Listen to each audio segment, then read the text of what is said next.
Hey everybody, this is Tony with Rico Gloves. We're going to do a quick show right now and show you some customs that we have ready to send out. We're probably going to go live tomorrow afternoon and do a live show, and you guys can see some gloves. But today's Wednesday night, and I want to get these on video before it gets too dark. So I'm going to show you guys, and then we're going to talk about leather. We're going to talk about a little bit about youth gloves. I want to talk about that for a little bit, about youth sizing. So on the youth sizing, guys, we do our youth gloves for 9 to about 12-year-olds. So it's going to be a little bit tapered on the wrist for that age group. If you have a 7-year-old, a 6-year-old, an 8-year-old, it may be too big and may be too good of a leather for them to break in.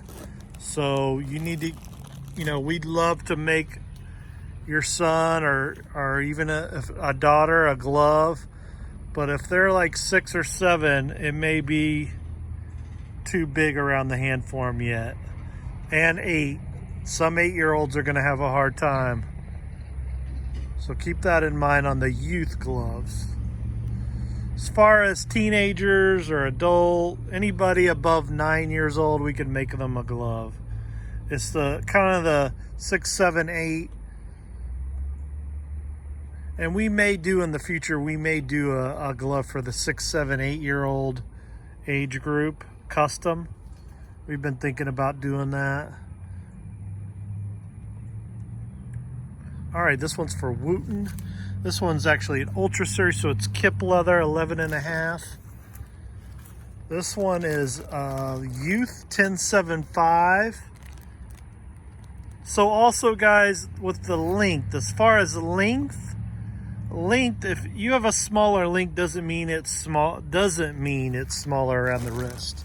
So if you have a 1075, you could have a 1075 adult and you could have a 1075 youth. This one's a 1075 youth, so it's a little smaller around the wrist compared to that one. That one's a lot bigger.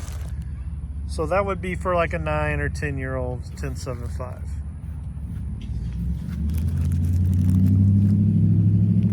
This one's for Benson, little python on it, 1175 Star Series. Also, if you have a youth player, typically they're not gonna, if they play infield, you don't want to get them you don't really want to get them a 12-inch length in youth. You want to get them, if they play infield, you want to be in 11.5, 11.25, 11.5. Or maybe 11.75, but you don't want to be at 12 inches if they're playing infield in their youth. We have it available on our website, but I wouldn't. If we'll always give you a recommendation, but if you say no, that's not what I want, and we're gonna make whatever you want. And because I give my recommendations sometimes, and sometimes people don't do what I recommend. So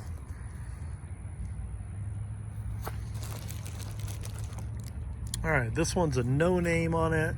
It's got snakeskin on it, and it's 11.5 Star Series. This is for Cole Seago. Number 17. Got a little Texas and USA home plate, Texas palm stamp. So if you haven't seen one of our videos, we've been doing these state palm stamps.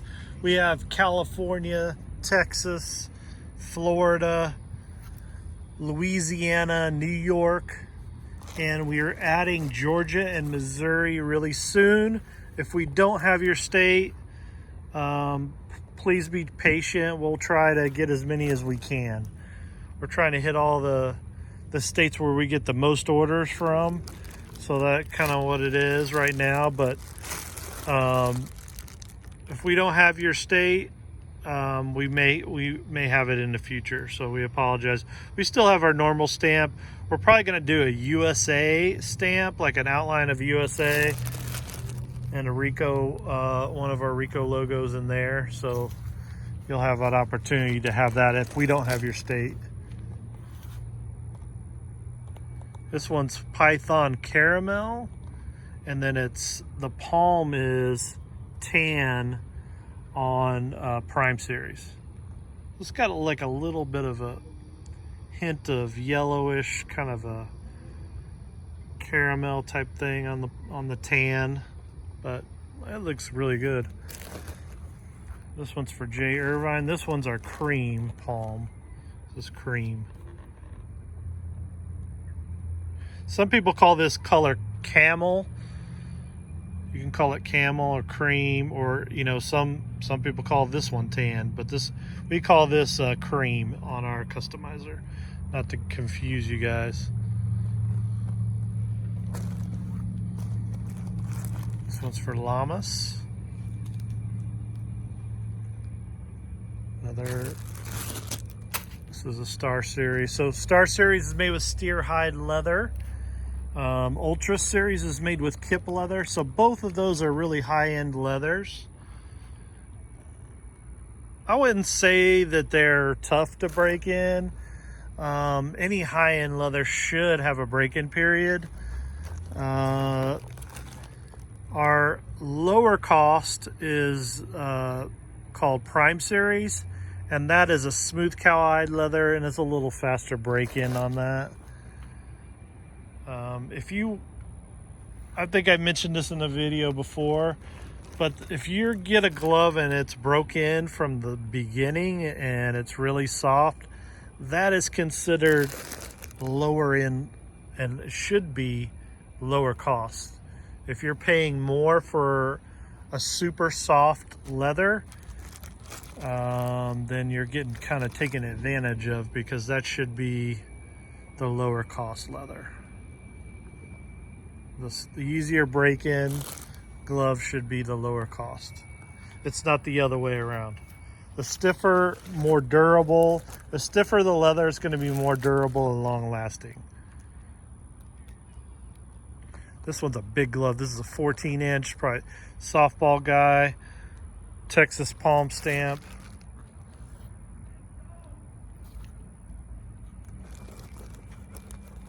This is for El Rey. This one is actually a 12.5 Ultra Series kip leather. So kip leather, what's the advantage? Some people ask, what's the difference between kip leather and steer hide and smooth cow hide? Kip leather is from a younger hide. It has a little bit less weight. It's a little lighter glove. About a medium break-in time. Pretty durable. Durable leather. So what's steer hide? Steer hide is a little stiffer. It's very durable, steer hide. So it's a high-end leather. So what a major leaguer would typically use, a lot of pitchers will use a kip leather, and some infielders will use kip leather, but they also use steer hide. So it's kip leather or steer hide pretty much with professional players. Amateur players or real young players, like the 6 to 8 year old group that we don't make customs for, they're going to use a smooth cowhide that's really soft, or lower cost leather, or a tumbled cowhide leather. And it's good leather. It gets a little floppier sooner, and it may not last as long as your steer hide leather or a kip leather glove. So that's the difference. We don't make anything with the really low end or split leather. We don't do anything with that. right. Thank you for watching the video, guys. Hopefully I gave you some good information, and we'll do a live video tomorrow and you can check that out. Thanks for watching, guys. Take care. Bye.